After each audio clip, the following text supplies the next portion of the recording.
Tara, kain tayo sa masarap. Pusog ka na, may freebie jockey pa. Maglalakbay na kami. Tara kabayan, welcome to the vlog. Ito na nga guys, ang masarap na kainan dito sa Qatar. Ito, itutour ko kayo.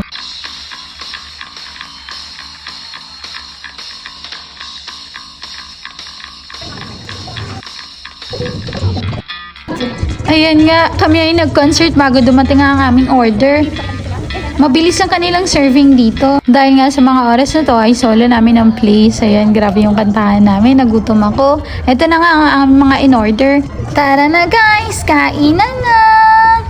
Ayan nga, kita nyo naman ang lalaki ng kanilang mga manok. Pati yung kanin. Halos nga hindi ko maubos eh. Kain lang ang kain guys. Unang kagat, manok agad. Sa sobrang takaw ko, napa-soft drinks tuloy ako. Nautusan pa yung isang kasama ko. Ang sarap kasi ng mga pagkain eh. Ayun, sabi nga ni ate, wait lang, eto na yung soft drinks, maghintay ka. Sabi ko, sige, bilisan natin. At ito nga, nagdagdag pa kami ng panghimagas na leche flan. Ang sarap talaga, ang tamis. Sana ganun din katamis ang kanyang pag-ibig, Char. Napabideo, okay na naman ako ulit bago kami umuwi. Sabi nga ni ate, tama na daw, nakakabulaho na kami ng kapitbahay. At yun na nga, at kami nagpaalam na. Bye!